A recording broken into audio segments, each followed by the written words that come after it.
What's up, y'all? So today, in this video, I'm going to talk about how I have gained the best gains I've ever gained with these 7 simple strategies. First is less variation. Yes, less variation. Now, if you're on social media, if you're looking at Instagram or TikTok or YouTube or some other social media platform, you're probably seeing a ton of different variations for you to choose in your training. But that is not the way to go by any means. So in the past 5 or 6 months that I've made tremendous progress, guess how many movements I'm doing per movement pattern. So hinge, squat, push press, pull, row, curls, extending, and shoulder isolation. Guess how many movements I'm doing per movement pattern. Go ahead, I'll wait. It's actually only about 3 or 4. None of them have 5 or 6 or 7 different movements per movement pattern. A few years ago, that number would have been like 8, 9, 10, or 12, or maybe even more variations, just because I was always trying new things. But the trouble is, a lot of those new things kind of sucked. And you do need some variation in your training program, absolutely. But if you're including more than about 4 movements per movement pattern, you're getting diminishing returns and possibly even negative returns because you're spending a lot of time focusing on what doesn't actually work very well. Your number 12 movement in that movement pattern, that's actually taking away from time you could be spending and effort you could be putting into the more effective movements. So cut out the fluff from your program. Number 2, I started focusing less on personal bests, but more on strength. Now those seem completely opposite statements, so let me explain. Before, I was addicted to setting new personal bests. And I'm a dirty dog. Try everything. All the fixings. All the bells and whistles, you name it. I've dunced it. When would you say you hit rock bottom? Hit rock bottom. Probably last night. doing endless variations for no reason. That's my weakness. Heart started pounding harder than usual. Kerslunk.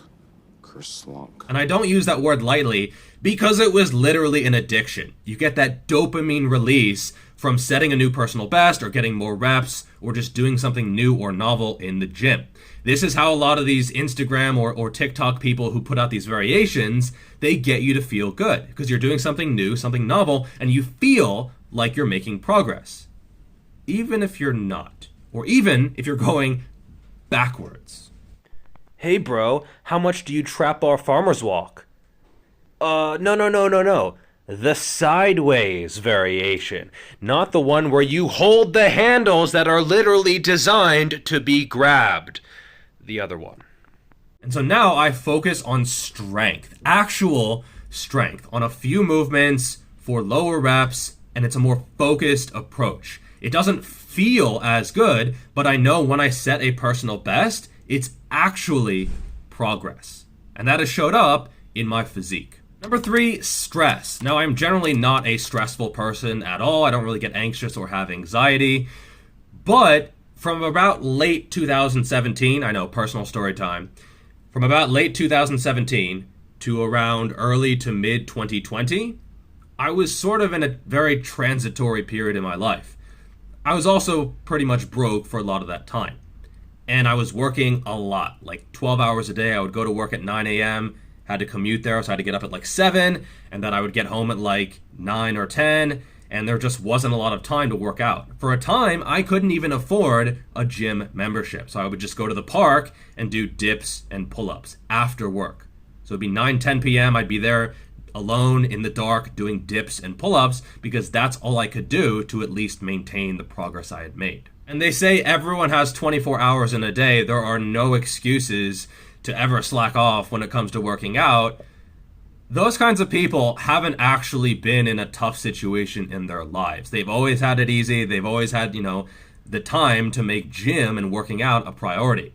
But if you can't actually do that, making progress becomes a lot more difficult. At some point, I'll have a full video out about stress because I think it is very underrated when it comes to body composition, performance, and progression. Number 4, trenbolone acetate. Sauce. Number 5, technique. Now, part of the problem with always chasing PRs and always doing new movements is, first, you let your technique go to shit because you're just trying to move the weight rather than move it properly.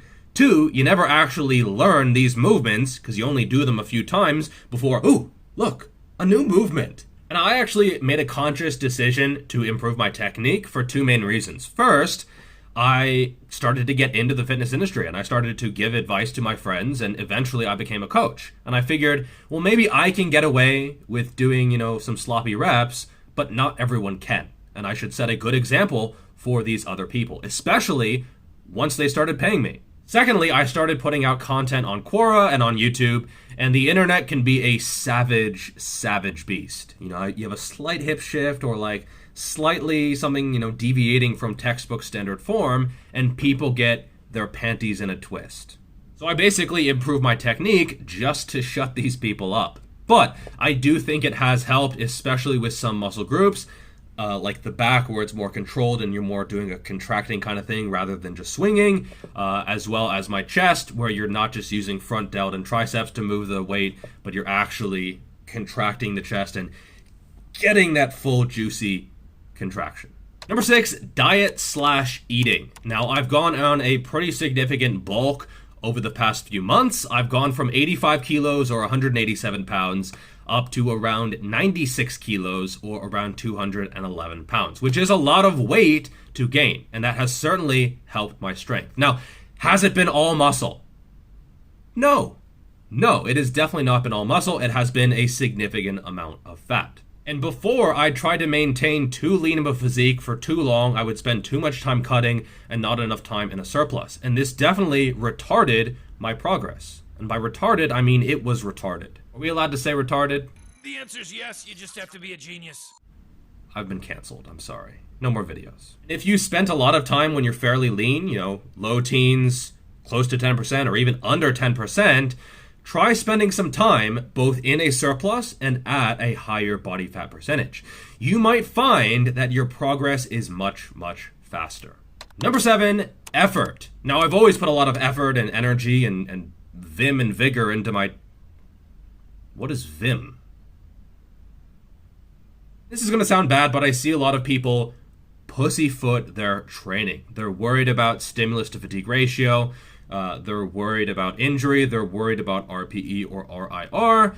They're worried about failure. They're worried about overtraining. They're worried about all these other issues that are really just getting in the way of them training sufficiently hard. Now, I'm not saying go to failure on squats or bench or deadlift or any other unsafe movement, but if you're doing a set of lateral raises and you're like, oh, I don't know, like, should I put the pinkies up? Like, should I don't know, like, I don't know, this one was close to failure. Did I get sufficient range of motion on that one for it to count?